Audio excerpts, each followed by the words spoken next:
There's a reason the left is so angry about this story about Minnesota. It's that you're talking about it. But moreover, it's that you're talking about it and they didn't report it. They didn't tell you how to talk about it. They didn't bring the story in a way that they get to control the narrative. That's the story here. So angry at Nick Shirley. I have got all of it. I'm Tony Katz. The show is Tony Katz Today. The radio show is coming in. Let's go. It is weird to see the media so upset that you are discussing this story about the fraud in Minnesota. It's very weird. It's very odd. It's very strange. It's very awkward. But there is a reason. And the reason they are upset with you covering the story is that they didn't get to tell you the story. They didn't get to manage the story. They didn't get to massage the story. Nope.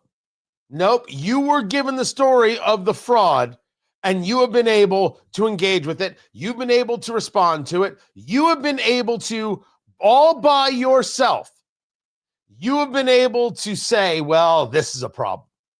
Well, why is this fraud happening? Who are these semi-nationals? What politicians are involved? Who allowed this to happen?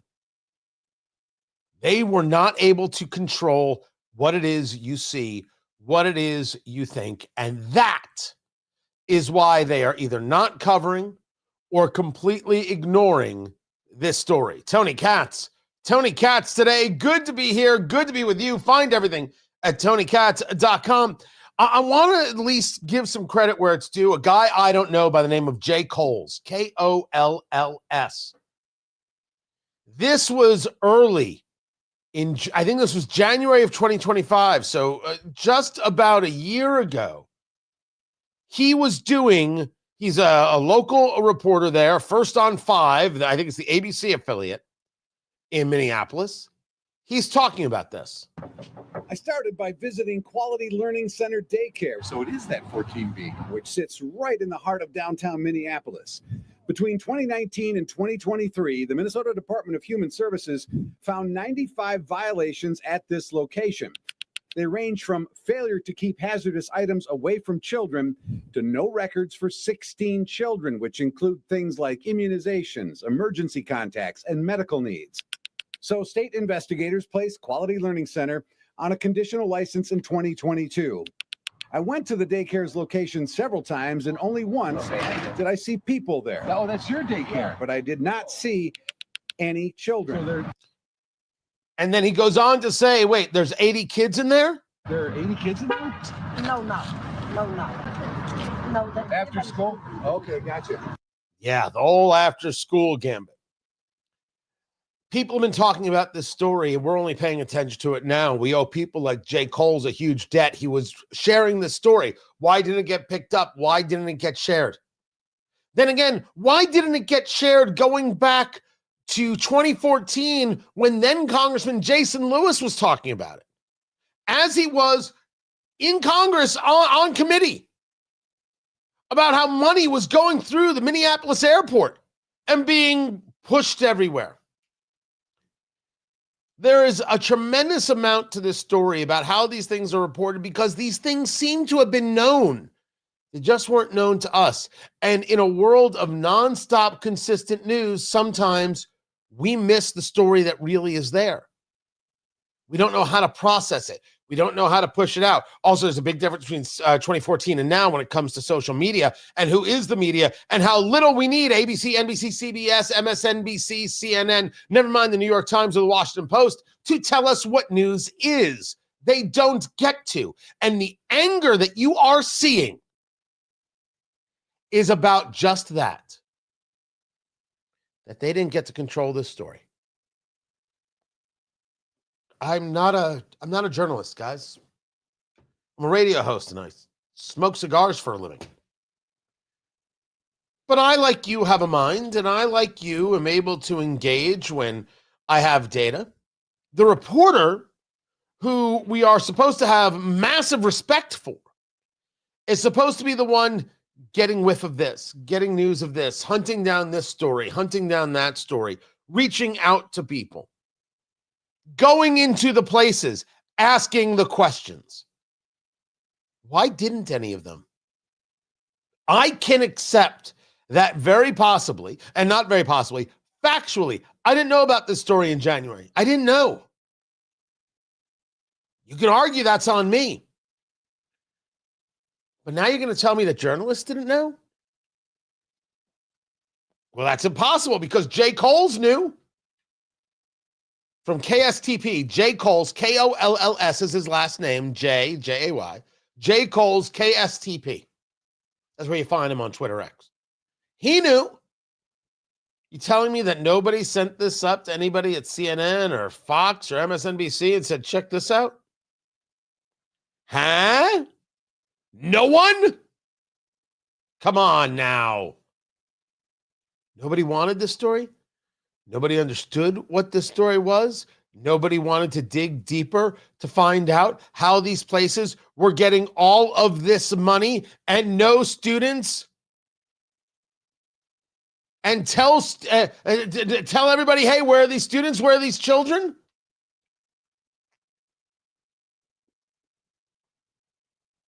That's very odd to me. It's very odd that you would want to keep that story hidden. Maybe it has something to do with a vice presidential candidate by the name of Tim Walz, who also happens to be the governor, and nobody wanted the world to come crashing down on his head. We needed him. You know what they told us we needed from Tim Walz? Democrats said, well, see, he can code talk. He can talk to white guys. Sure. Sure he can. Because when Tim Walz talks, I'm like, that's just an everyday American right there. That's exactly how they talk. And how they act. And how they walk on stage. And how they wave.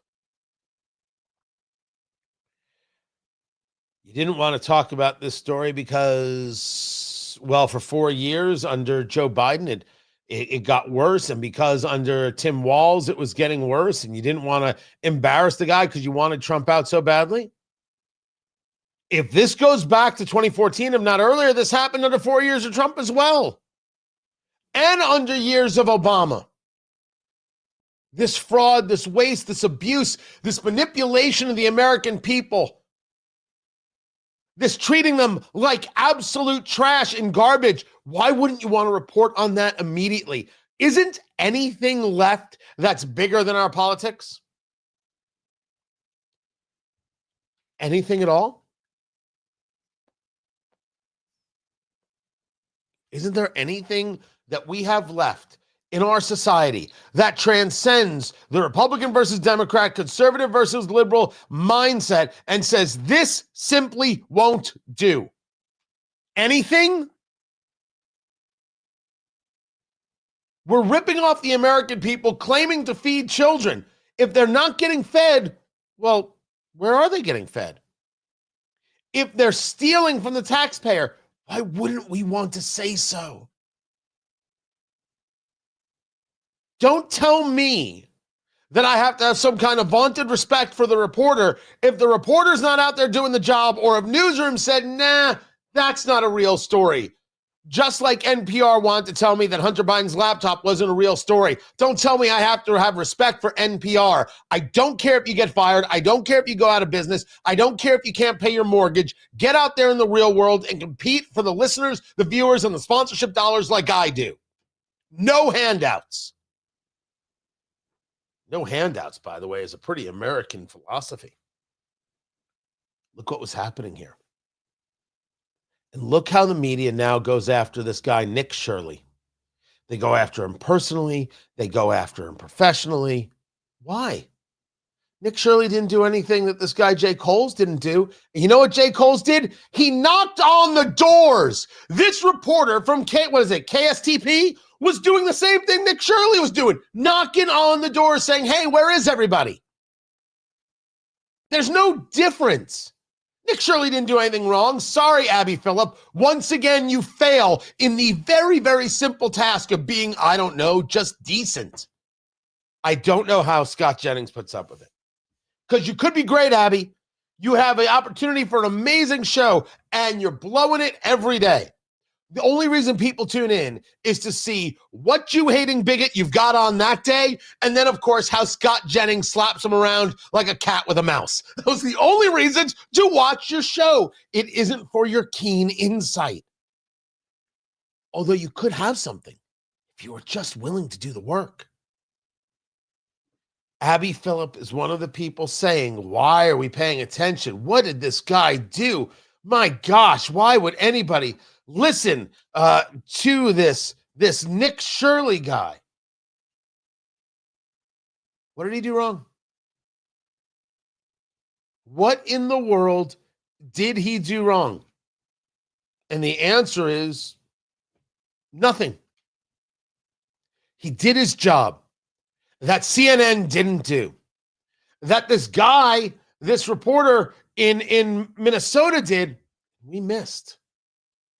I don't live in Minnesota. I didn't see the local story. I missed. That's about me not having eyes everywhere. You not having eyes everywhere. You tell me CNN didn't know about this? MSNBC, New York Post, New York Times, Washington Post didn't know? They ran a story about it? Oh, that must excuse everything. They ran a story about it. They didn't run 20 stories about it. When it was Russia, there was a lot of stories. So, but let's say they did. They all ran a story, and now it got popular. What are you angry about? You're already reporting on it, right? That's the newest one. Yes, we've talked about this story once. Well, now we're talking about this story every day. So it all goes back to where we started. The left is most angry that they're not controlling the story. They're not controlling the narrative. They're not controlling what you see and what you think. That's what they're most angry about. Let them be angry. We need to investigate every part of this fraud. The people involved who are American citizens who were stealing need to be tried and go to jail. The people involved who are not American citizens need to be deported, including their families.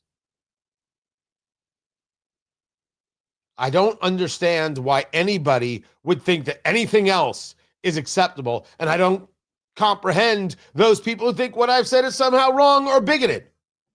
I didn't say throw out every Somali national.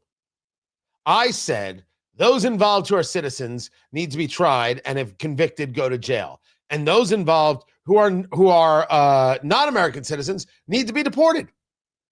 Goodbye, you and your whole family. You broke our trust. We're not keeping you. The more information we get on this, the better. And don't trust it from any quote-unquote news source. CNN, you're going to trust them? You're out of your mind. You got to find better places. Got to find better sources.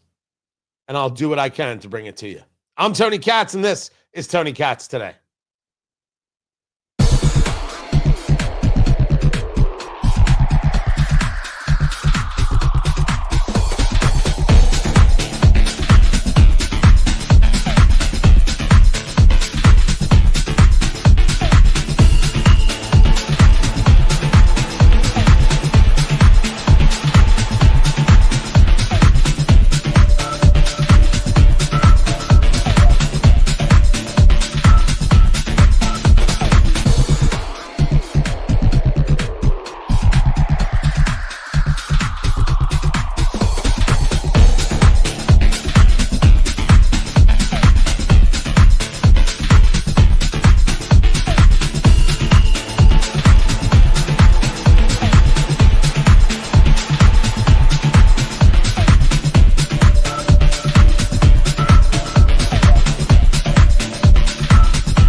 Welcome back, everybody. Tony Katz today. Good to be with you. If you are watching the live stream,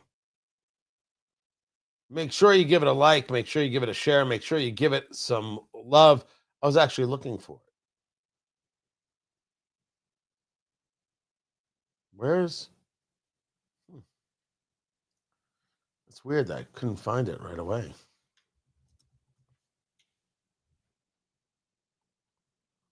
Let me see. That is not it right there at all. Oh, there it is. There it is. I'm trying to figure out. And then boom. Like it right now. We need to get 9 million people watching this or Landon's dog dies. Oh, is that true? Your dog is sick? What kind of dog?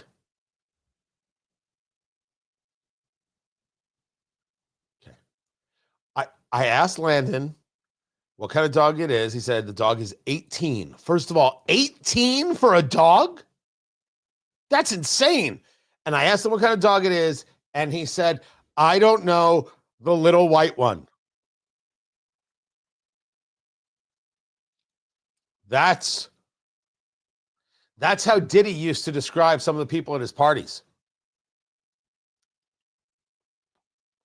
What? What I say? Is there no? Yes? Huh?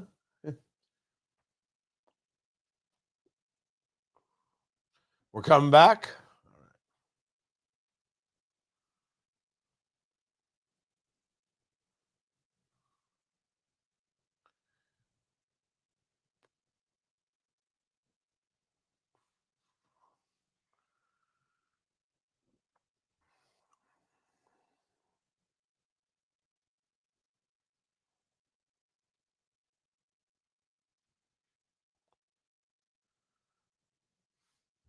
Seems like every day we are subjected to another ridiculous critique. His visit, Prime Minister Netanyahu even announced, and it surprised a lot of us, that he would make President Trump the first non-Israeli recipient of the Israel Prize for Peace. I'm curious what you made of that moment and why it matters for the U.S. position in the Middle East. Well, we live in an age of kings now in the United States, Wolf, where the first thing every foreign leader understands that he must bring tribute to the king, like in medieval times. And for Bibi getting the government to agree to give Trump the Israel Prize was his latest form of tribute. That's Thomas Friedman. Me, I'm Tony Katz. The show is Tony Katz Today. You look fantastic, and I love you deeply. Thomas Friedman seems to have a very, very short-term memory. Now, I won't disagree that there's a lot of puffery when it comes to Trump. And Trump likes accolades. We're not going to pretend that he doesn't. That would be crazy. But Barack Obama was president for an hour and a half, and they gave him the Peace Prize for what he might do. There was no question, no conversation, no discussion of, treating Barack Obama like a king and bringing him his tribute. That's exactly what happened. It's exactly what the celebrity class did. The celebrity class went out there and made videos of how they were going to declare their loyalty for Barack Obama. You know how weird that is? That's super weird. You know, I find it weird when people do that with Trump as well. My loyalty is to the Constitution, to the country. Presidents come and go. It's the same reason I don't celebrate President's Day. You want me to celebrate Woodrow Wilson? Ha ha, Pookie. No. It's like Family Guy. We need more lemon pledge. No. Not doing that. You got to be out of your mind stupid to do that. So one can argue this, but one cannot argue it in a vacuum. And that's the worst part. I don't know. Sometimes I find myself, the show gets a theme. Like, I don't know. I find a story and then I find another story and I'm like, okay, here's how these stories connect. And then I connect it to other things, see how all these things come together and how they move and how they flow. I don't mean to do it. I think it's just part of my natural way. Everyone's got their own style, right? You got your own style. I've got mine. This is the way I very often do it.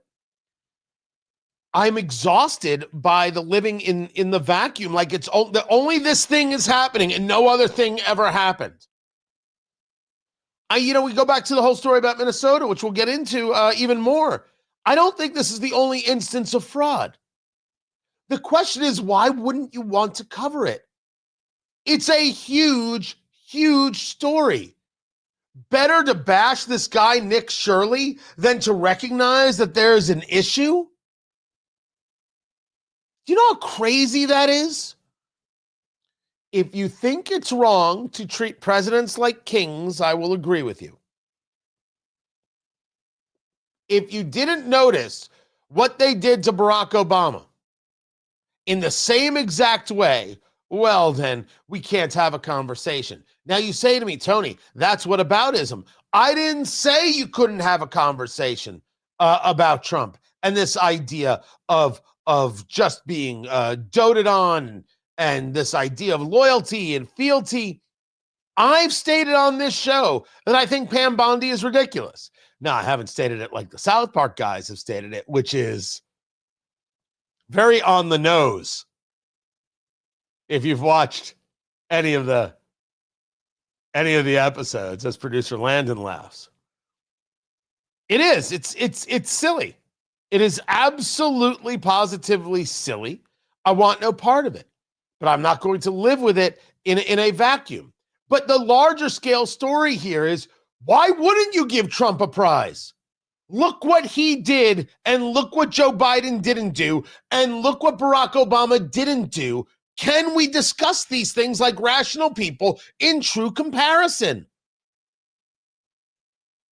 Your problem, Tom Friedman, Lexus and the Olive Tree, amongst his other books, your fundamental flaw is you can't accept the fact that Trump may have done something good in the same exact way. Notice how we connect the dots. That the left can't accept the fact that somebody who isn't them did the reporting that blew up this scandal regarding Minnesota, which was already growing because of the reporting by City Journal. It wasn't you, CNN, and it wasn't you, New York Times. It was some guy with a video camera and a willingness to hire security guards and walk into the scary building. Trump is the guy trying to get some peace deals, brought us the Abraham Accords, has done more to bring about a safe and stable Middle East than any other president. Why not say so? Israel Prize is the least of the things he should get. You could still hate him, but be like, that was well done. But no, you can't, can you? Which is the whole problem, Tom. This is Tony Katz today. If you can't notice things, if you can't simply state something as factual when it is, the Middle East is better off because of Trump. You can say that. It's okay.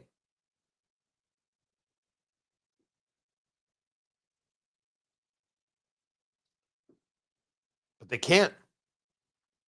They cannot bring themselves to say anything that might be helpful.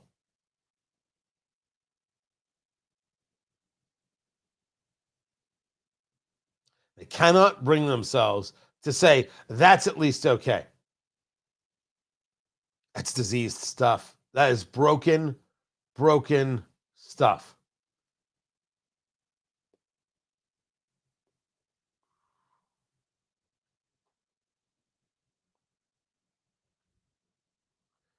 Just taking a look at what's going on, what else is happening. And don't forget, Tickets.TonyKatz.com. Buy your tickets right now. Trump 1 year later, the highs, the lows, how we win the midterms, the bourbon, the food, the live music. It's going to be absolutely incredible. Get your tickets right now. Tickets.TonyKatz.com. Tickets.TonyKatz.com. It's going to be an incredible evening, January 24th, downtown Indianapolis. I hope to see you there.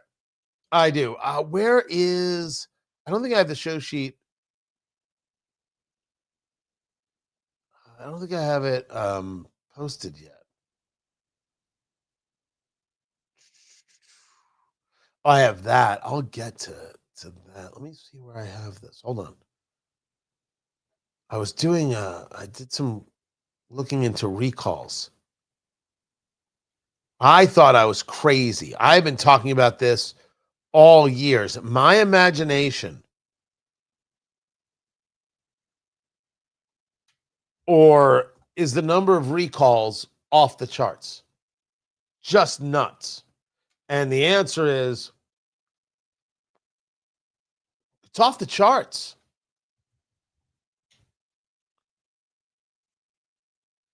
And I would like to get an understanding of why. What exactly is going on? That all this is taking place in so many ways. And I appreciate it. Brian got his ticket, and Beth has got her tickets. I appreciate it. Appreciate every bit of it. I will see you there, January 24th, downtown Indianapolis. So Landon got his dog as a rescue 3 years ago. And it's a Maltese. Because a little white dog could also be a Bichon Frise, which I had when I was a kid. I had a Bichon.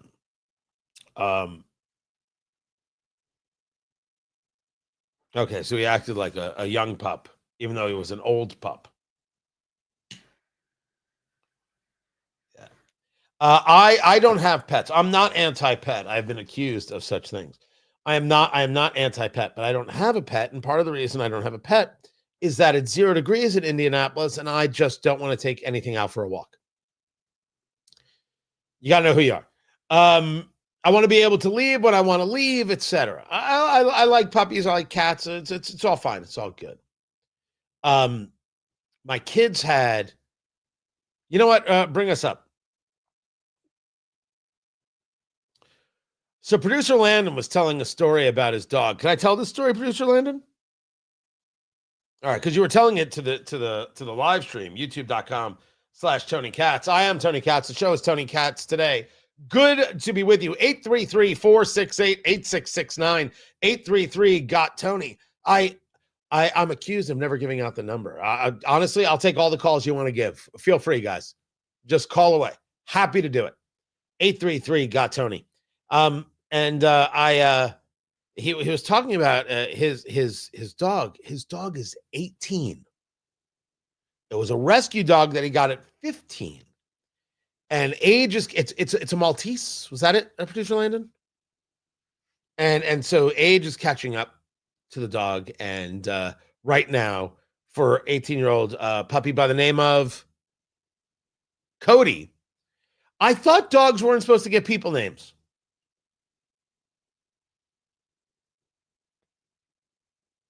Okay, so you're not at fault. You got the dog, and you kept the dog name. Got it.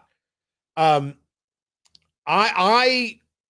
not kidding. I don't have a pet because I don't want the responsibility of it.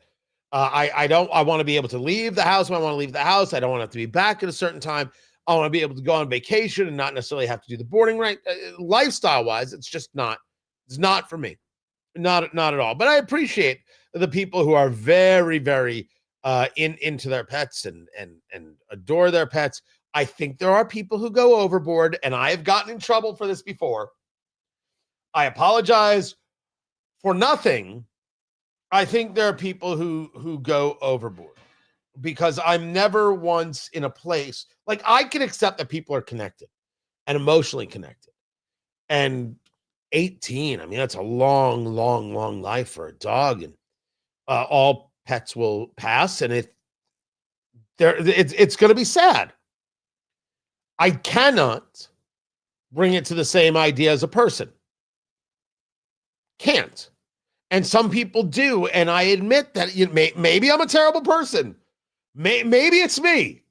Maybe it is me. Sarah, who runs all our digital, will soon chime in as whether or not I'm a terrible person. It's not. It's not the same, and I'm not. No. I don't think that you don't love the pet, and for the record, I believe there's love for animals. My kids, we didn't have dogs. Kids were well, one kid specifically was allergic. Wife allergic. Had guinea pigs. And the guinea pigs passed. One and then another one like 3 months later. And the kids were sad about it. Right? No, they were young. Were they 8? Were they 8? Were they a little bit older than that? Maybe a little bit older than that. Right? Connected. Loved them. Used to play with them. And I was always like, that's great. I'll be over here. Dad, don't you want to hold the guinea pig? No, I'm good. I never did. Like, that was puppies, cats, sure. The guinea pig, I'm like, okay, that's more than I can handle. And then my oldest for a while wanted a pet rat because, I don't know, rats are smart. And I said, I'm done with this conversation. I would just walk out of the room. There's just no possibility of any of that happening. I bring it up because he was talking about this. One of the things that I at least appreciate, even though no, I don't put pets on the level of humans, and I don't understand the people who do, and I admit it, I think it's awkward. The decision of, okay, Cody, in Landon's case, producer Landon's case, or any pet, all right, this is enough. Been through enough. That no part of that can be easy. I have not had to do it. No part of it can be easy at all. That's got to be a rough thing. So I used to be much harder on this. Oh, you're ridiculous. That's not the same. No. There's real connection. I don't know if that's something that came with age or just listening to people about that. And I think that the point is that there's two things taking place here. I don't think we should deny that people have these connections. I think we should recognize when the connection is maybe too much. I think it's imperative that people, they have these connections to their animals, and it's truly loving, unquestionably. Am I somehow off base that I think that love is different than the love between people?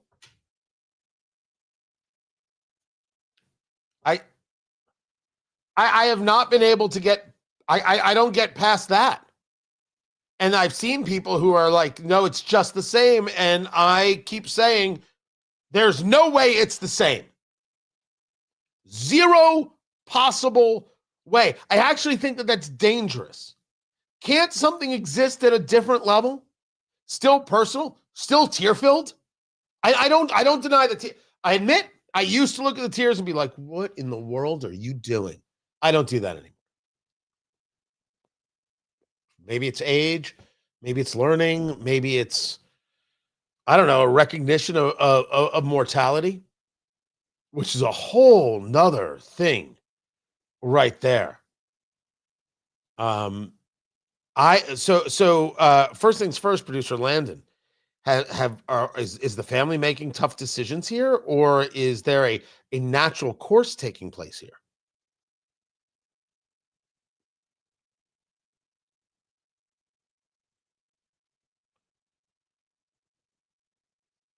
Okay. Yeah, that's not, No, that is not easy at all. Are your parents handling it well?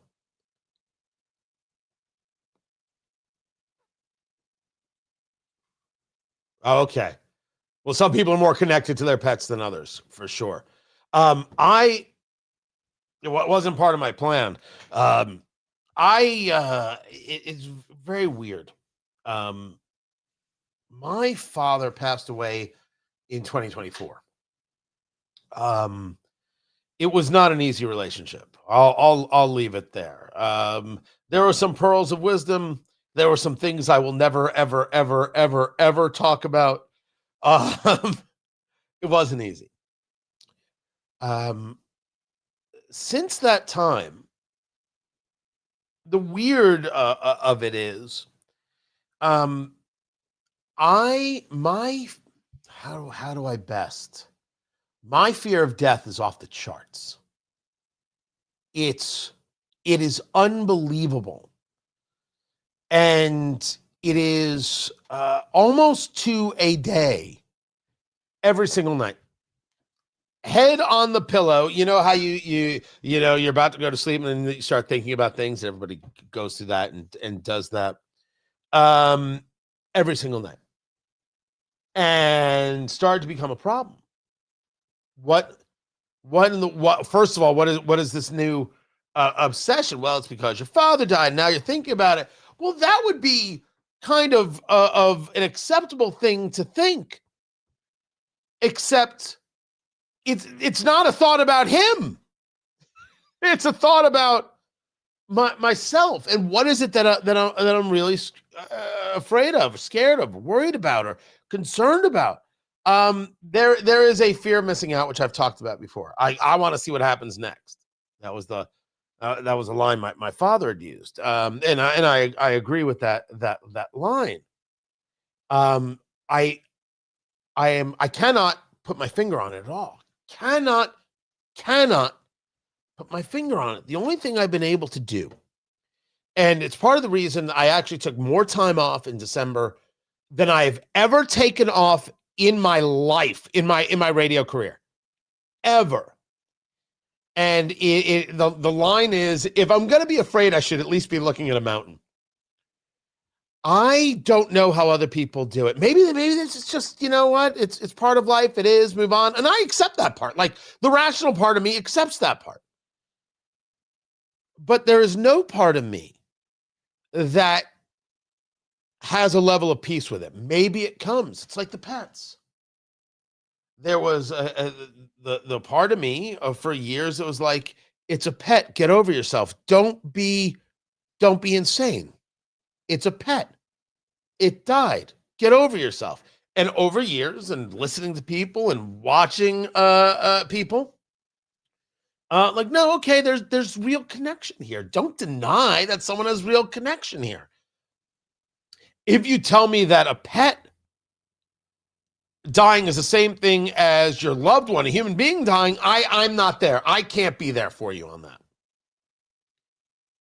So maybe it comes, right? Maybe there'll be a moment where, like, there's the fear aspect disappears, but I can't determine whether it's fear or actually it's anger. I don't know if anybody else ever gets this. I don't know if they feel this way. I don't know if I am afraid of it or I'm pissed that it's going to happen, which is so stupid because it's going to happen. Go to the bookie. The odds are really, really good for the fact that it's going to happen. I don't know. I don't know which one it is. But I've taken this line of if I'm going to be afraid, I should at least be looking at a mountain. Into this place of I should at least control the things that I can control, and I should at least be doing something worthy when that moment comes. And it's not just career-wise, it's all things-wise. Now, I wonder if that's what people mean by a midlife crisis, because I've never had one. I never had a midlife in my life. Rod on the chat room says that he takes half a Valium. That seems to help. Well, fantastic. Thank you, doctor. Maybe that's exactly what it is. In which case, good on me. It's the most rational midlife possible. Didn't need to spend an outrageous amount of money. Certainly not getting divorced. I'm way too happy to do that. Just a little more travel, a little more engage, cool stuff, and see what happens. Okay, maybe that's all it is. Maybe, but this pets thing made me think of it. It did. As for you, Landon, and the family, rough stuff tomorrow. Heading to the vet. I hope everything goes peacefully and smoothly. Keep it here. This is Tony Katz Today.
Welcome back, everybody. Tony Katz today. Good to be here. Good to be with you.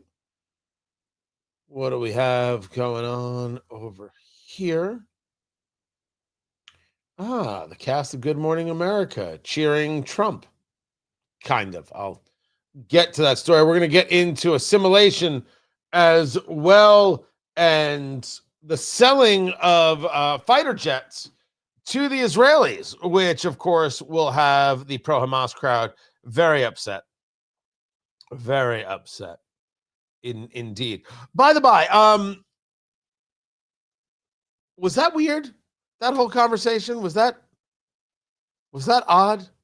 Was that awkward? Landon says no. But what does Landon know? That guy's pretty weird and awkward himself. Oh, I know I'm not wrong, kid.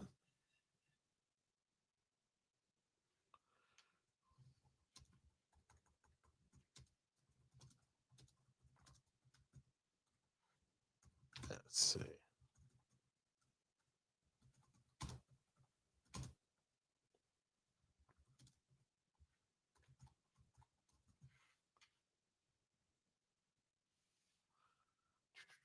So we will have New Year's, and then we will be back to it. And starting January 5th, we add WBT in Charlotte. Looking forward to that. You should tell your local station that they should have me as part of the lineup.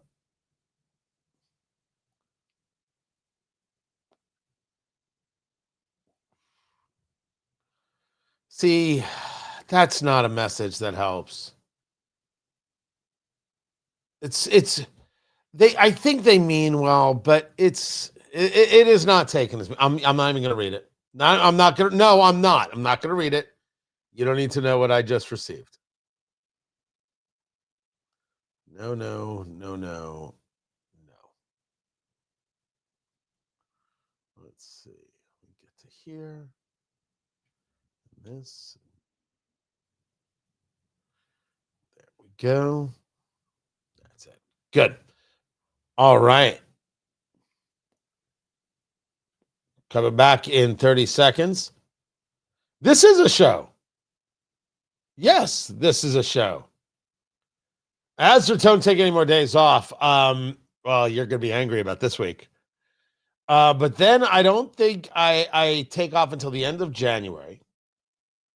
I think I've got a trip every month through April. Short stuff.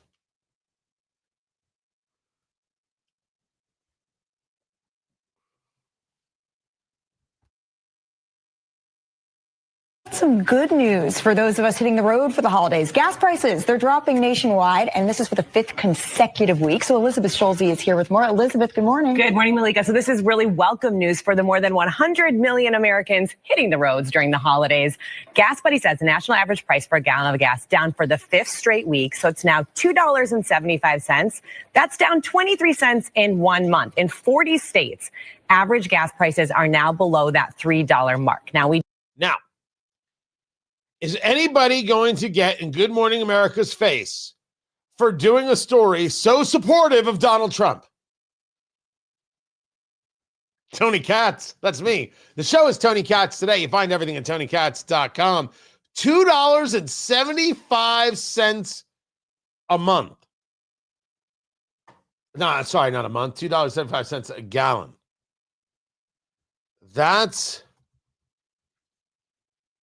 That is something. That is better. Do tend to see lower prices this time of year. That's because generally demand does go down. People are parked during the holidays. School is out. Oil production is also up, which does help keep prices low. Gas Buddy says we could start to see prices tick up in about 6 weeks, but bottom line for now, cheapest December for gas prices in 5 years. Okay. Yeah. I want to know, at what moment did they get told by a producer, hey, you're helping Trump out here? If I'm the White House, I am sharing this story everywhere. I'm sending these people Trump steaks. Do they still do that? Fruit baskets, everything. I can't wait till someone says, oh, sure, ABC has to settle a lawsuit because of George Stephanopoulos. And now they're telling false stories about the economy to get into Trump's good graces. You know that's coming. You know that's coming right there. This is good. This is certainly good news. And I'm with you in the chat room. People do travel for the holidays, right? They do. So I don't know about less people traveling. You could argue weather certainly might prevent people from traveling. But I think the greater story here is that the story that we have been discussing, the story you're now hearing the White House engage as they have for the past month, once that starts getting buoyancy from a hateful, spiteful, angry media, yeah, gas prices are down. Ain't that great? That is absolutely helpful and jet fuel-esque for the current administration's arguments. It's very helpful for Team Trump. And they're going to need this because I think it's going to be a very, very rough 6 months until they get what they want. A lot has to be proven in those 6 months. But the better energy prices and lower gas prices, that carries a lot of weight. This is Tony Katz Today. Now, Toasty, yes, we had some updates on Minnesota earlier. I'll have more in this upcoming hour, so don't think that I didn't see you there. I will have more on that. And the reason we don't feel it right here in Indiana, we have obscene and despicable gas taxes.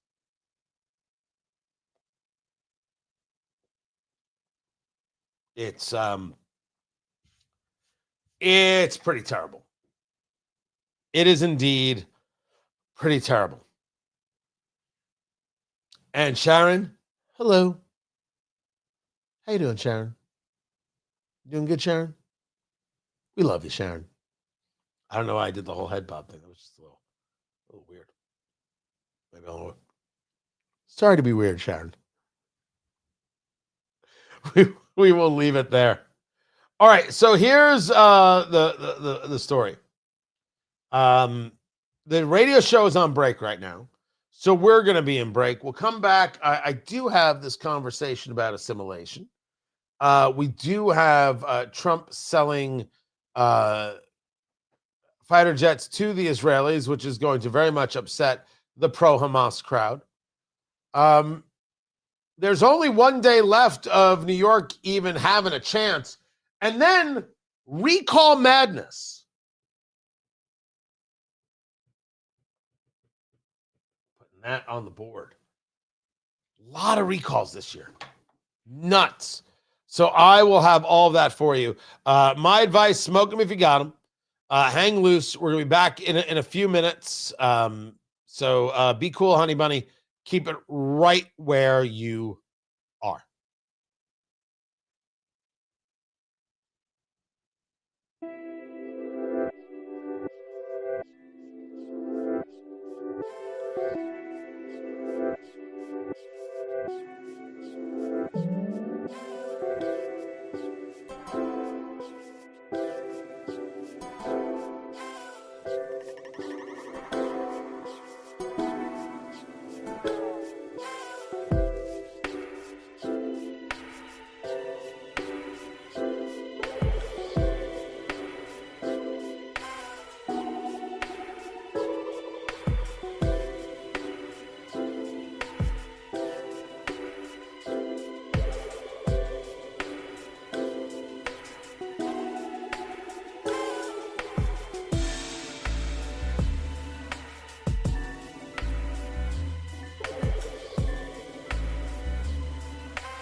Welcome back, everybody. Tony Katz. The show is Tony Katz today. I appreciate you being here. I missed a whole bunch of comments, and I apologize for that. Where are we? In the comments.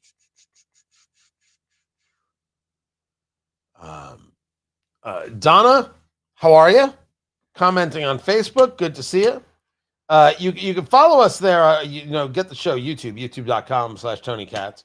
We also stream to Facebook, facebook.com, Tony Katz Radio. Also WIBC, which is my main station, my home base in Indianapolis, carries it as well. And then on LinkedIn, which I'm pretty sure is where I get the least amount of viewership. What was that? What did I just do? I made my hand all dirty there. What is that?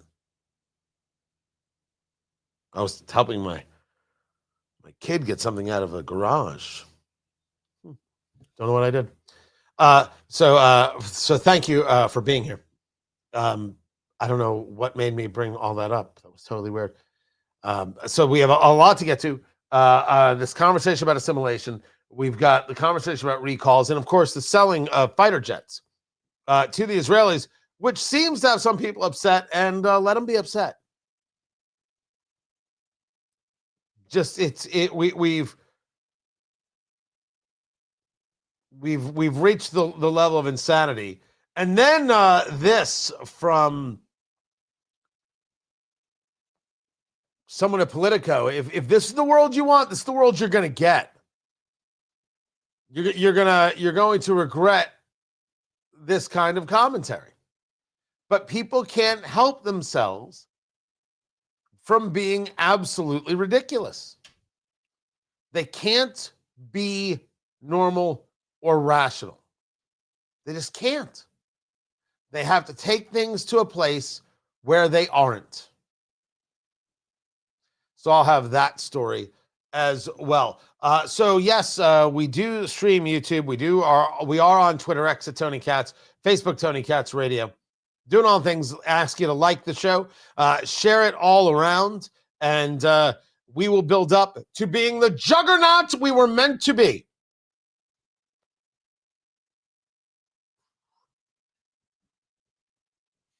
We're starting in a minute? I thought we were starting sooner than that. Okay. No problem. And as always, 833-GOT-TONY, 833-468-8669. You can call in, be a part of the show. Do that. Feel free. Happy to have you here. Let's see here.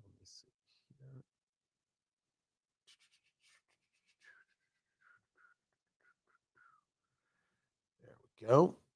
Back in 30 seconds.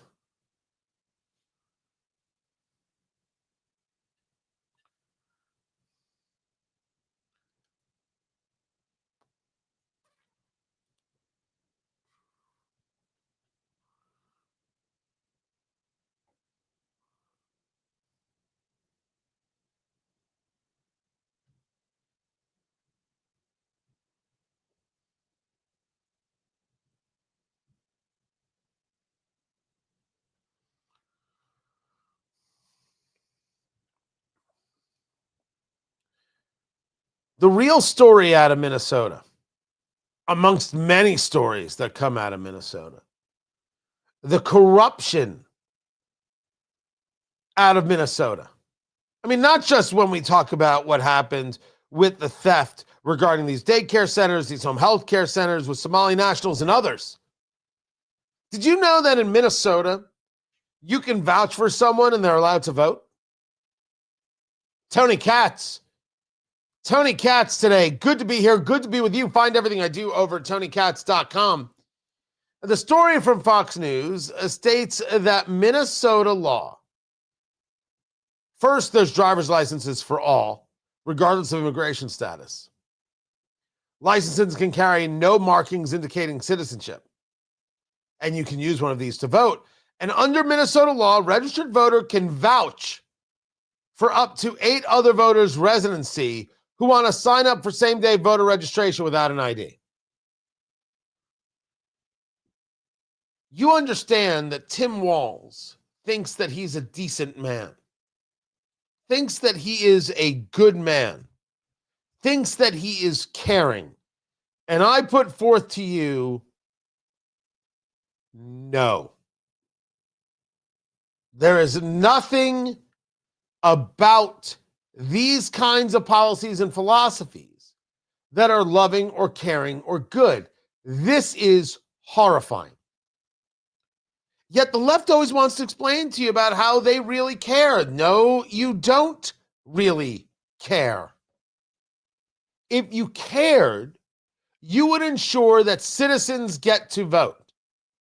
If you hate the citizenry and want a different outcome based on some ideological insanity, you would be in favor of people who are not citizens and don't have to prove their citizenship voting in a United States election. You favor fraud.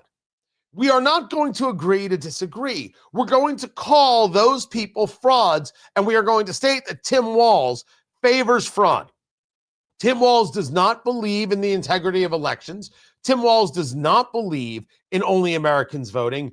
Tim Walz doesn't believe in the United States of America and toto, because he believes that somebody who may or may not be a citizen can vouch for other people who may or may not be citizens and say, yeah, they're good to vote.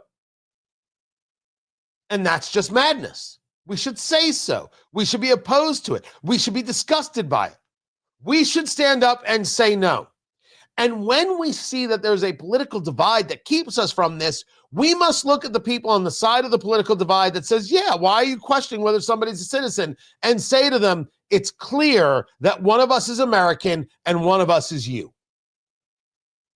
That is often seen as a very harsh thing to say. The very concept of deciding who is and who isn't an American, who is and who isn't a real Christian, who is and who isn't really Jewish, etc. I have often argued that when I see progressive Jews, I personally want to get them all a bottle of crazy glue so they can just reattach their foreskins, because they're not Jewish. They're not. They're just not. I don't think that I truly get to say that. I can discuss their policies as wrong. I can discuss the idea that if you don't accept the fact that religion has a set of rules, right? A standard. Sometimes you don't live up to the standard.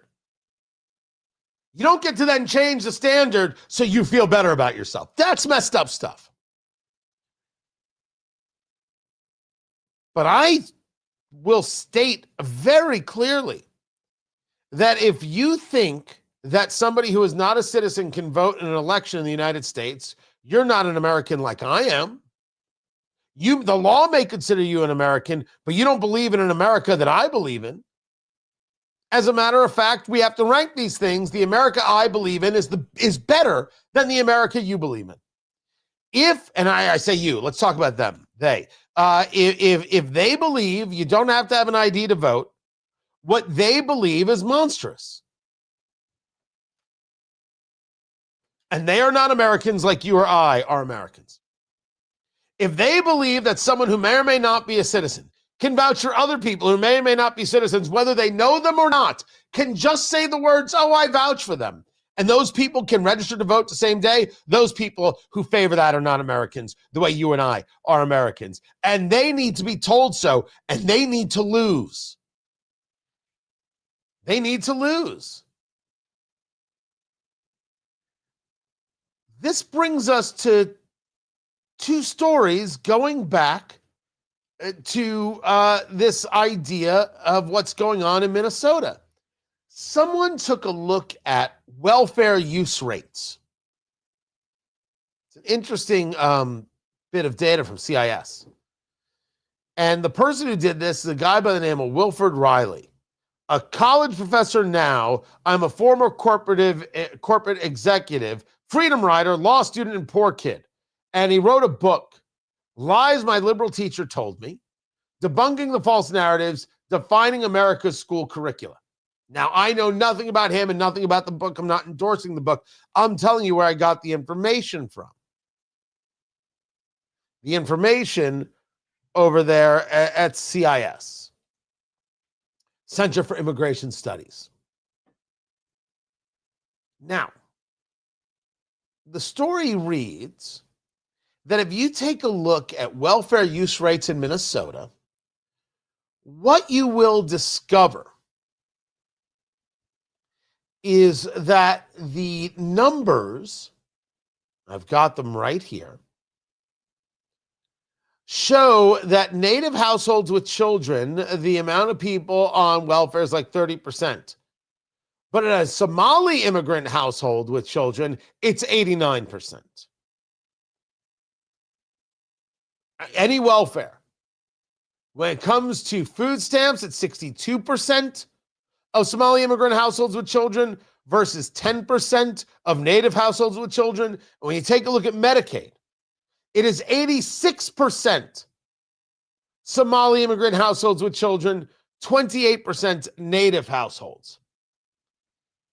Someone will inappropriately use that type of data without cross-checking it and say, well, this is why we can't have Somali nationals in the United States. It's the wrong argument, actually. And I'm not in favor of wrong arguments. I'm in favor of discussing the very concept of assimilation, of the melting pot, of people becoming Americans, buying into the American ideal and working towards it and through it. Milton Friedman, the economist, once stated that we could allow for unfettered immigration if we didn't write a check. Now, he was wrong about that. It was one of the very few things that Milton Friedman was wrong about. But he was wrong about that because you cannot have unfettered immigration. You need to know who's coming into the country. You have to vet every single person. They could be dangerous people. People come into the country for more than just the free this or the handout that. But the very conversation of it could be economically tenable if you weren't writing checks. Well, that has a level of accuracy. I think people could go about discussing that and be like, okay, that makes sense to me. What this data says to me, and again, you take a look at any welfare, getting any welfare, Native households with children, 30%, Somali immigrant households with children, 89%. The question is, if I were to take a look at all non-native households, which is to say American households, and talk about people who are immigrants, what is the number I would then see? And in that comes the conversation of assimilation, of wanting to be a part of America, of recognizing where you are at and working towards your goals, as opposed to being given, as opposed to the handout. Now, this does connect to what we see from the political left, where they see a program as successful based on how many people are on the program. And you and I, rational people, would see the success of a program based on how many people get off the program to eventually not needing the program. And you know that doesn't happen in government. There's always a program, all the time. A program never stops a program. You got to have another program. Then you got to increase this program, increase that program. Look at all the people who are using the program. It's not good. Having large amounts of people on welfare is not good. It's awful for society, and it's not something we should be proud of. It's something we should want to put an end to. Part of putting an end to it is asking ourselves, who is coming into the country, who wants to be a part of the country, who wants to work for their dream, as opposed to wants a handout for the luxury of then telling us how terrible we are. If we want to see where progressivism really causes a danger and is not an American institution, because it doesn't believe in America as a whole, it is this very idea. It is the idea of whether or not we think people are fortunate to be in the United States, or whether or not we teach people, look how terrible it is that you're here, even though you escaped someplace else to be here, left someplace else to be here. We have all discussed this in different ways about how the left approaches this subject. It's one of the reasons, amongst many, many reasons, I am certainly not a leftist and not a progressive. Why would I ever be around such an absolutely terrible idea? Even if you disagreed with me about a myriad of things, that as a concept is an ugly, despicable concept. America's terrible, and here's your free stuff. We'd give you more free stuff, but America's terrible is the weirdest argument in the world. It is also the argument of socialism, and I'm not a socialist. How in the world do you expect people to become part of America if they expect America to just give them because they exist? Part of the problem is that there is no expectation. In the expectation comes the very concept, the ideal, the value of assimilation. We shouldn't, I said this the other day, I got all sorts of heat from all sorts of lesser people. We should be opposed to hyphens. Irish American, African American, Mexican American, Jewish American, this American, that American. That's better. The hyphen separates, the hyphen divides. It's bad for America. Equally bad for America is not having a standard for immigration. The standard has to start with, let's bring in the people who actually want to be a part of what we do and recognize that what we do is pretty damn fantastic and they can contribute to it. I didn't say we shouldn't help people. I didn't say we still couldn't open ourselves to levels of refugees and all sorts of things. I'm talking about immigration. Why would you ever want people in the country who are takers and not providers? Why would you want people who take and don't contribute and then get angry that they're not allowed to take more and you're not giving more? Who then get supported by a political party that says, why aren't you giving more? That's the political left talking about the rest of America.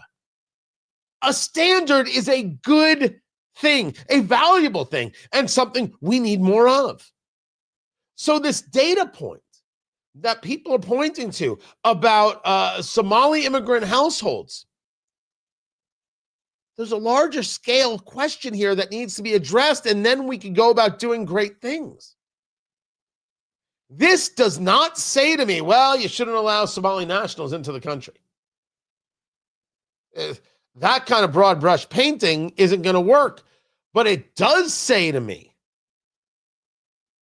it absolutely does say to me that we should be asking who comes into the country, who is providing, and what demand do we have on them to provide, to create, to do, to contribute.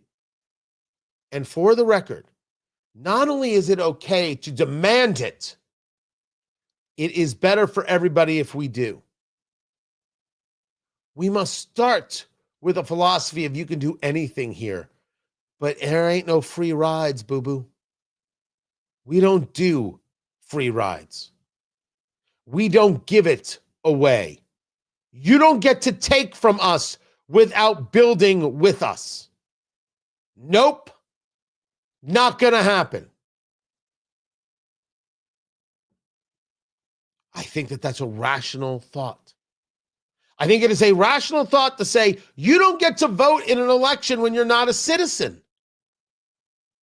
And I think the people who say, of course you should be able to vote when you're not a citizen, I don't think they're Americans like you and I are Americans. And I think anybody who wants to come to the United States and doesn't want to contribute to the United States could never be an American the way those who want to contribute, who have come to this great country, can be Americans.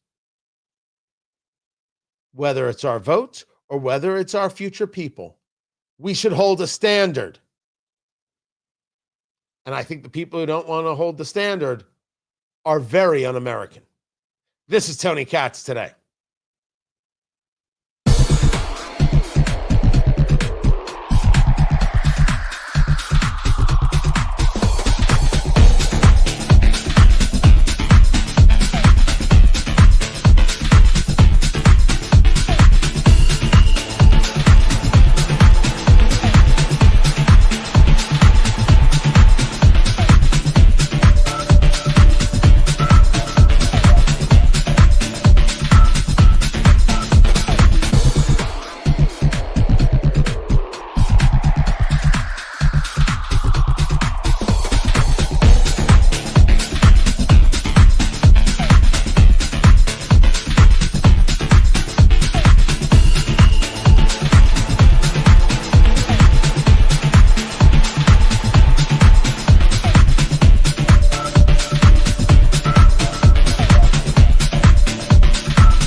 Welcome back. Welcome back. Welcome back. Tony Katz.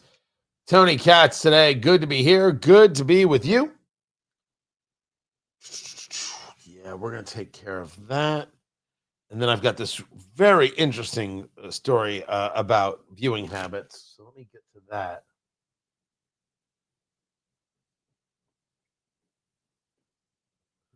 And then recalls. And then we've got that. And then we've got Josh Gerstein. You're like, who? Yeah, I'll tell you in a second. I will get to that in a moment. Let me get to your comments.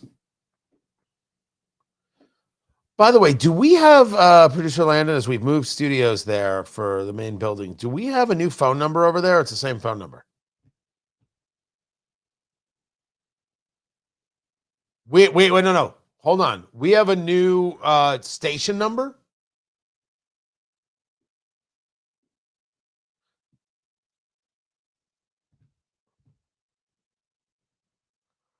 Oh, yeah, because the calls won't come then.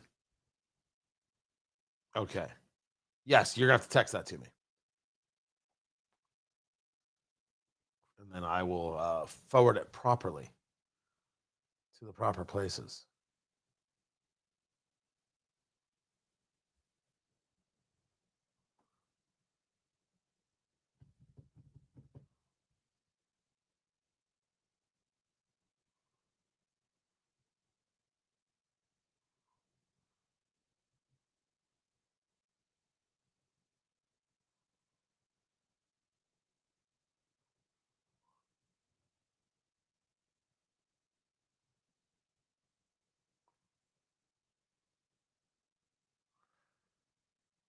This is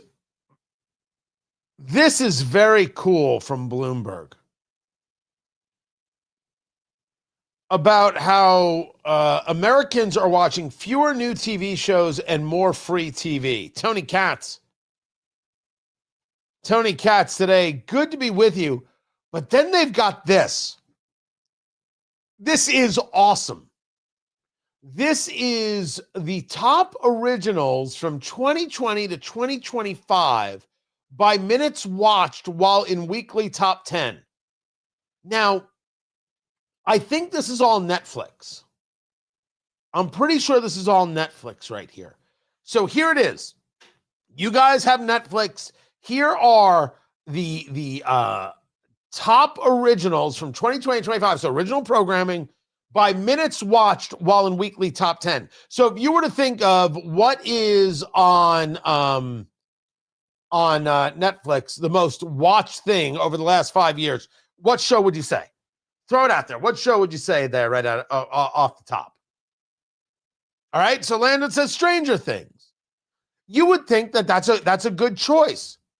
Well, Stranger Things comes in at number 2 at 51.2 billion minutes watched. Billion. It's crazy. You got let me give you the top 10. I'll start with number 10. It's called You. I think that was some kind of thriller, like stalker thing, with 31 billion. Then after that, number 9 is The Crown. The Crown with 35.8 billion. After that, Cobra Kai. Nicely done. 37.1 billion.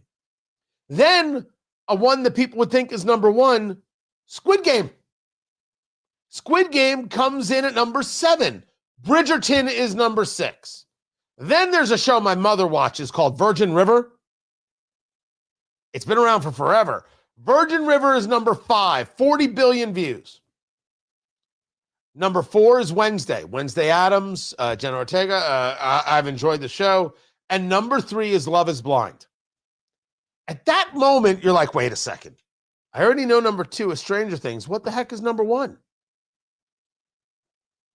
What is the number 1 show watched from 2020 to 2025 by minutes? What is the number 1? And by the way, it's a pretty big spread between number 2 at 51.2 billion and number 1 at 55.3 billion. Ozark. The Jason Bateman show? which I watched a couple episodes and I said, this is too much for me. I can't handle this. I emotionally couldn't take it. Ozark is the #1 show. This is data as of November 9th, 2025. It was put out by a guy by the name of Lucas Shaw, who does this work for Bloomberg. Now, one of the reasons it's not Stranger Things is that the latest season is not included in the data. It ends November 2025. So if it'd been with the Stranger Things release, Stranger Things would be it. Interesting. This is Tony Katz today. Now, Beth, what did I block? I didn't block you.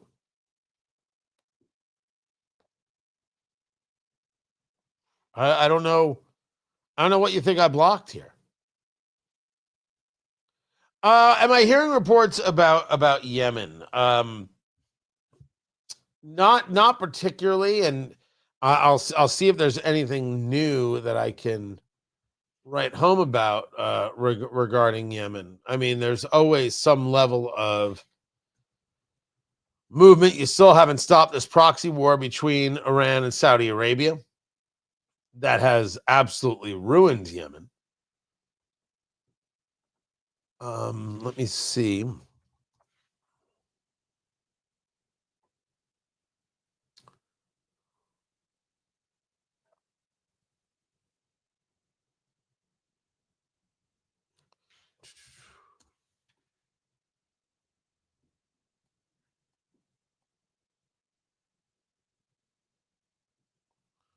You got Saudi Arabia bombing a port city, and then you've got the UAE saying we're leaving.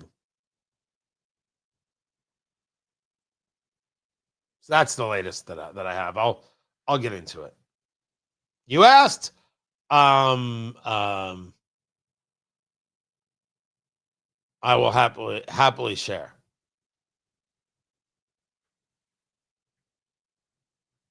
How did Tiger King not make the list? I don't know, because you need to have more faith in America. That's why.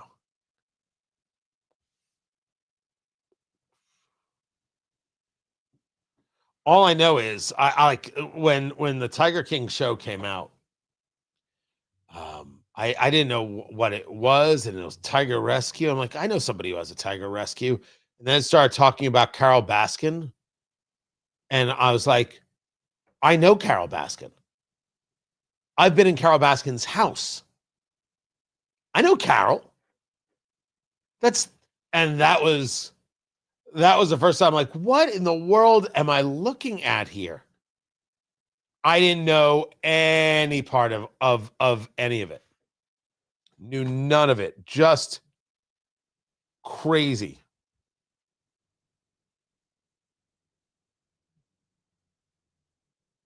I have. I have been to her house.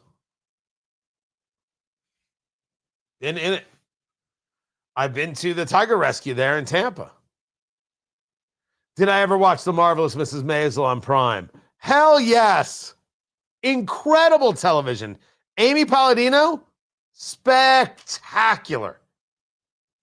Truly spectacular television. By the way, so is everything that Amy Palladino has done. I don't know. She didn't do Gilmore Girls, did she? Maybe she did. She did a show about dancing called Bunheads, which was tremendous. And then she did another dancing show with the guy who played Lenny Bruce in Marvelous Mrs. Maisel, which only did one season, which was outstanding. But you got to like that tempo. You got to like that movement. And I do tremendously. I now have Paramount, so I will watch Landman. I will make that happen. I heard that Billy Bob Thornton in the latest episode was full frontal. So now I'm like, I'm not going to watch Landman. Right?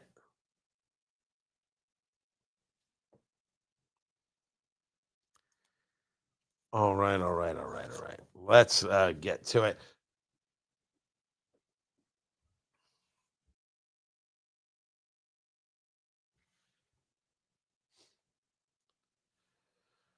Saudi Arabia has been bombing port cities in Yemen. This about a shipment from the UAE. Tony Katz today. This is the port of Makalla. Of course, Yemen is the site of this ongoing proxy war, civil war between Saudi Arabia and Iran, the Iranian-backed Houthi rebels. This is been a horror show. The UAE, according to Reuters, saying they will pull the remaining forces from Yemen, pulling out counterterrorism units voluntarily. The head of the Yemen Presidential Council, who's backed by Saudi Arabia, has asked the UAE to leave. I haven't heard Trump get into this in any way, but I have to assume that these conversations are part of any conversation about peace in the area. As we talk about the Middle East, and of course, you saw that Benjamin Netanyahu, the Prime Minister of Israel, was in Mar-a-Lago yesterday. They held the press conference. Did President Trump and Benjamin Netanyahu, and the conversations, of course, went exactly the way you thought some of these conversations would go. Other operation of Israel in Iran. You said before the meeting with Netanyahu that you are in support of Israel if the ballistic missile project will take on, and also the nuclear weapon. But after the meeting, after what you know from the intelligence, how close are we to another war with Iran? Well, I don't want to say that, but Iran may be behaving badly. It hasn't been confirmed, but if it's confirmed, look, they know the consequences. Consequences will be very powerful, maybe more powerful than the last time. Yeah. Well, we should be clear about something, Mr. President, and I would love a clarification on this. The last time was about taking out their nuclear capability, which anybody who is honest knows. Of course, they want a nuclear weapon. Of course, this was allowed by the Obama administration. The Joint Comprehensive Plan of Action, the JCPOA, the Iran nuclear deal, as it's also known, was an unmitigated failure that allowed them to try and reach this goal. It was pseudo-intellectualism at its best. So taking out of Fordo, Isfahan, and Natanz, these nuclear facilities, was the right thing to do, but it was an attack on nuclear facilities. So when you say it could be bigger than the last time, that means you would be attacking non-nuclear facilities. Hold on. That's what the president is saying. Because if it's not what the president is saying, it cannot by definition be bigger. It has to be more expansive in order for it to be bigger. And Iran should have made a deal the last time. I gave them the option. I said, you can make a deal. Do it. I told them, do it. And they didn't believe me. Now they believe me. Do you have evidence that Iran is behaving badly? And what do you mean by that? This is just what we hear. But usually where there's smoke, there's fire. Have you heard the expression? What do you mean related to the nuclear capability? Well, no, I'm hearing that they're not nuclear yet, but maybe nuclear too. The sites were obliterated, but they're looking at other sites. That's what I've heard. They're looking, so it'll take a long time. They're still supporting terrorists. They're executing their people left and right. 1,900 executions in 2025 alone. Yeah. It's the Iranian regime. Who in the bloody world thinks that somehow these are the good guys? Oh, hey, Ben Rhodes. How are you? Good to see you. You and the Obama bros doing well? No? Okay. Fantastic. Let's keep you out of power. We also learned that the United States is going to be selling the Israelis via a purchase from Boeing, the F-15 fighter. The Israelis have contracted for 25 F-15IA aircraft, this for the Israeli Air Force, and they have an opportunity to purchase another 25 of them. It's an $8.6 billion deal. They are, well, you will see people being very, very upset with the selling of these fighter jets to the Israelis. You see, you're just letting them engage in more war. No, you're letting them defend themselves and kill the enemy dead when the time comes. Maybe if there were less enemies, everybody would be better off. We would certainly be better off. We would be better off. No one is better off with the Ayatollah in power. And I am not somebody who's making a statement that we should be all out about regime change. I need the Iranians to be about regime change. But I'm certainly in favor of helping the Iranians with this. And if the Iranians are supporting terrorists, and if the Iranians are supporting the Houthi rebels who are going at U.S. ships and other ships, why shouldn't we be saying, well, that's clearly an act of war. They think they can control the navigable seas, and we think they should be dead.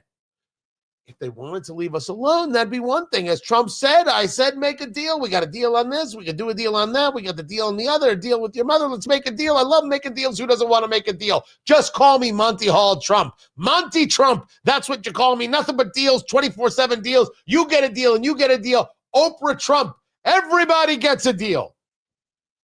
The Iranians, which is to say the Ayatollah and his crew, they just want to kill Israelis and Jews and Americans. So, what's our plan? Well, I think that Israel should be the first line of defense and let them have this hardware, which they're buying, and let them go about dealing with the Iranians and keeping them at bay so we don't have to be bothered too much. When they need the big stuff, we'll come around. We'll be like, yeah, sure. This is the part that the anti-Israel crowd can't comprehend. And I find I have a hard time on, comprehending how they can't comprehend that. The one thing that the Israelis have always done very well is talk about how we're in this together and let us handle these issues, and it's better for you. Zelensky never was able to figure out how to have that conversation. The Israelis have. Well, Tony, that's because they're always lobbying the U.S. You're angry that they're better at the PR? What are you actually angry about? Well, they're dragging us into war. It's one heck of an argument that keeps getting made. They're dragging us into war, dragging us into war. I ask only this question. Is the Ayatollah and his regime, are they engaged in activities that put Americans in danger? Now, if you say no and I say yes, we can at least discuss the data. We can discuss this up and down the line. But if you believe the Iranians are just after nuclear for peaceful purposes and they're just simple people and the Ayatollah is misunderstood, I think that that's a level of naivete that we shouldn't put anywhere near leadership. We should laugh that naivete out of the room and have more serious conversations. That's my take. I didn't say somebody couldn't have the take. I didn't say someone couldn't say we shouldn't be giving Israel any more financial aid. Feel free. I just want to know what the other side of that coin looks like. And can we at least discuss that? So that's the latest there in the 1-2 punch. Then we head on over to what's going on in Minnesota. And the anger with this guy, Nick Shirley, for having the audacity to knock on a door and say, hey, you say you're a child care facility. How come there are no kids here? How come you say you've got 80 kids that you're supposed to be providing services to, and you're getting paid for this, millions of dollars? How come there are no kids here? Nick Shirley knocked on the door. Oh, and the left is very angry. Very, very angry at Nick Shirley. This was Abby Phillip. I was talking about this earlier from CNN. She's outraged by this idea that this so-called journalist is knocking on doors. Is politics. But, honestly, you knock on the door of a daycare center and you're like, let me in, let me in. What do you expect people to do? In some of those cases, there were children in there. What do you want people to do in that situation? Open the door and say, come on in, when they know that the Somali community is under attack, is being threatened every single day? Let's stop, Abby, because this is an irresponsible segment you are engaged in. If I right now walked up to a daycare center and rang the bell, one would assume there'd be a security there and the door wouldn't just open for me. Or maybe it would open to a lobby and then there'd be another locked door. One could see this and understand this and appreciate this. But someone would answer, be like, hi, how can I help you? And if I said, hi, my name is Tony, as the Nick said, my name is Nick, and I want to put my little son Joey into daycare. You wanted to see what the response would be. And the response was, no, I'm sorry. No. We're not talking to you. In not only a broken English and sometimes even a non-English. This isn't the place for you. We won't take your kid. You need to be around white kids. That was the response. But the idea that somebody would knock on the door and say, hello, I'd like to get more information about putting my kid here in daycare. That doesn't happen. What a ridiculous claim from Abby Phillip. When they know that the Somali community is under attack, is being threatened every single day. What is going on here? Look, if there's fraud there or anywhere else as it relates to Medicaid, it should be rooted out, and whoever has perpetrated it should be prosecuted, no question. But, in the homeless shelters I run, we have daycare centers. If someone just showed up at the door banging to say, I want to, bring a child there, we would not let them in. We don't let people who are unauthorized come in to daycare centers. That's Christine Quinn, former Speaker of the New York City Council. Would you talk to them? Would you answer their questions? Would you be able to provide them a form or show them where they could go so they could sign up for the daycare center? Would you direct them in how they could then engage a conversation with someone? This is sophistry taking place. Well, that brings us to a post by the guy from a guy by the name of Josh Gerstein, senior legal affairs reporter for Politico. And what he has posted reads, at some point, the amateur effort to knock on doors of home daycares intersects with robust stand-your ground laws. Oh. At some point, the amateur effort to knock on doors of home daycare intersects with robust stand-your-ground laws. Translation is, you're going to knock to find out whether or not there's a daycare here, and someone's going to shoot you, and you will deserve it for knocking on the door of a business. Now, he specifically was talking about home daycares, but you're going to get shot, and you're going to deserve it.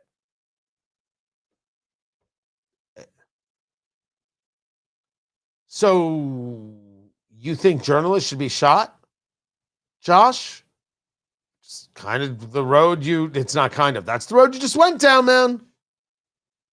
That's how angry the left is that somebody else reported on the story and it got viewership.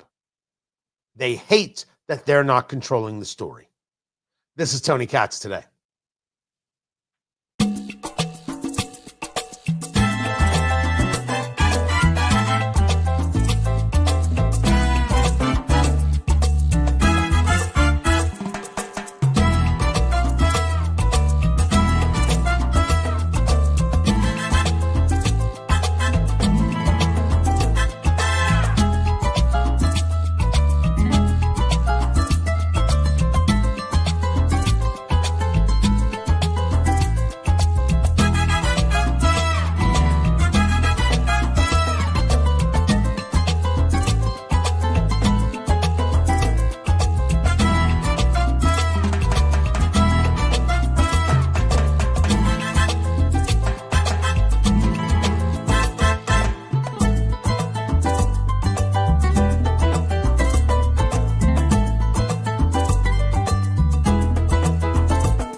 Welcome back, everybody. Tony Katz today. Good to be with you. I'm trying to understand this post I received on the Twitter X.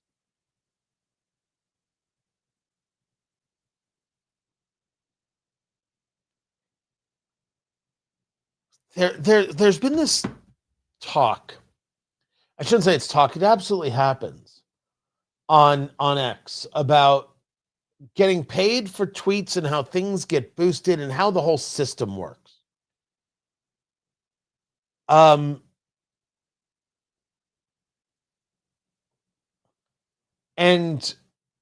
I don't know anything about it, right? I've never looked into this with Twitter.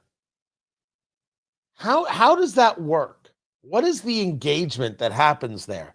And if people are being paid for tweets, which means that there's some level of, I guess, advertising that takes place when you then go and follow that person, what is it that's actually being amplified?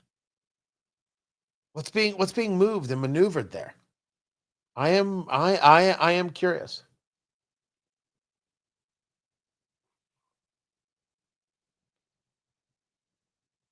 You need to have hold on a second. What is this, cat?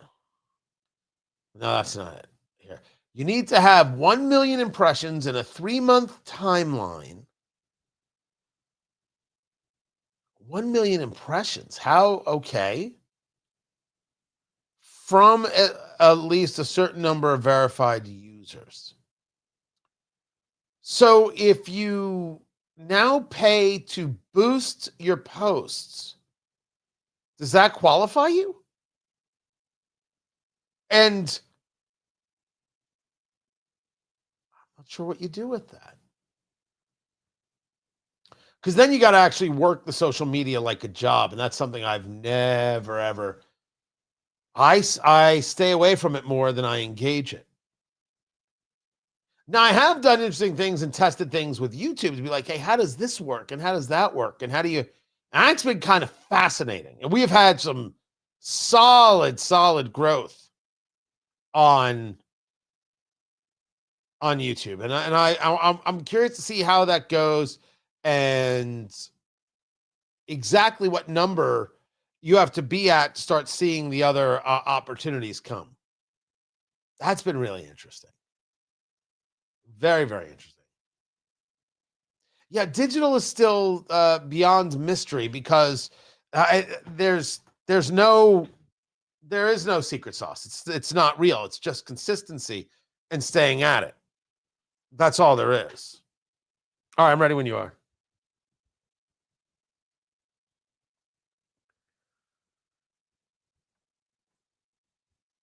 I was discussing a little bit of California and this wealth tax that they want to do and the danger of that wealth tax. I'm going to dig in on it. Tony Katz today. Good to be here. Good to be with you. Find everything at TonyKatz.com. It's how they want to tax unrealized income. Norway tried this and failed miserably.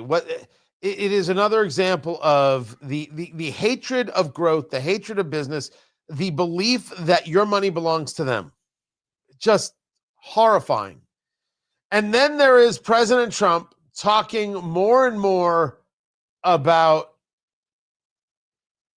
tariffs. Newsmax with the story that Trump is looking at new trade levies if the high court nixes tariffs. Of course, the question is whether the Supreme Court thinks that the president of the United States can make a decision on tariffs based on whether or not it's a level of emergency, whether or not this is something that is the authority of the executive branch without any congressional say-so. There's the Trade Act of 1974. There are a bunch of options that the president has. And whether or not the president has this emergency tariff authority, that's really what the court is looking at. But there are these other options. I think what's important here is that Trump has made his call. He really likes the tariffs. He thinks that this is the game changer. I don't think he's right. But the only way he can really state it is not by look at all the billions we're collecting, you're collecting it from Americans, is whether or not we see in the first 3 months, first 6 months of 2026, that the tariffs have led to trade deals and the trade deals have led to investment and the money is in the U.S. and the shovels are in the ground for some level of construction. It's off to the races if that's the case.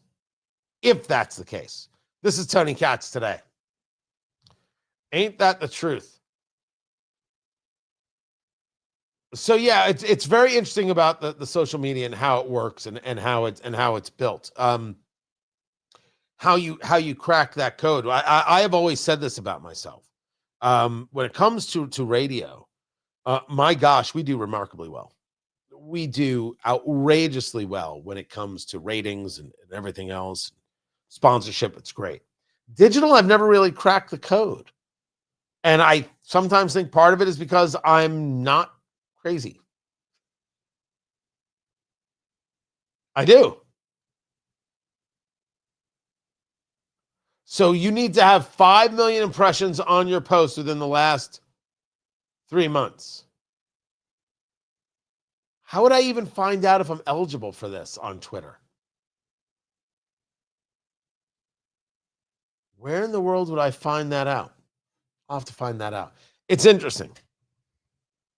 But the one thing that I have seen, and I've been doing a lot of studying over the last 2 months, the one thing that I've been able to look at and ask myself, how is this going? How is this doing? Is the only thing that really matters is consistency.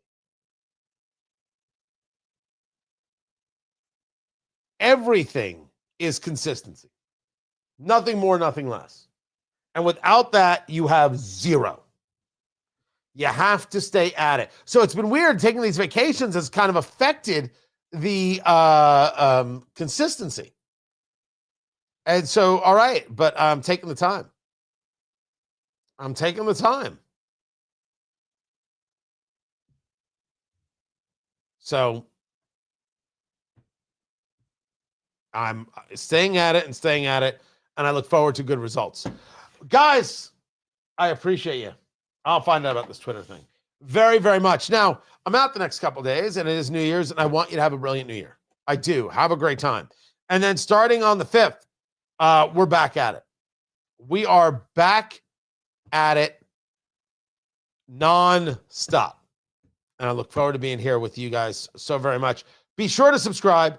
Be sure to get your tickets, tickets.tonykatz.com, tickets.tonykatz.com, the Red Tie Gala, where we're going to take a look at the past year and how we use that to win the midterms. It's going to be incredible. The bourbon, the food, all of it, going to be amazing. So come join me January 24th.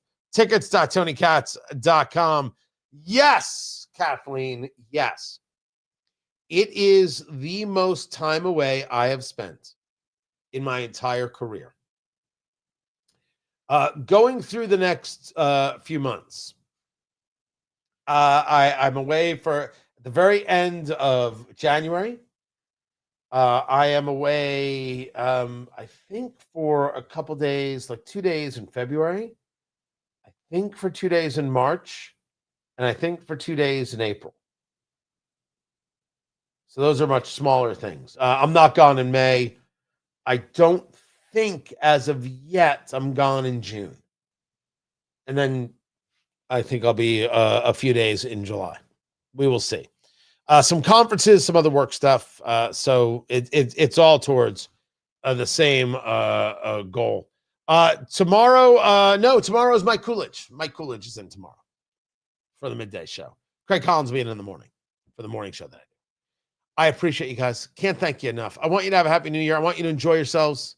Have a good time. That's all I can ask. That is it. Thank you for everything. And I will catch you. We'll be back on Monday. Happy New Year. Go have fun. Talk to you later.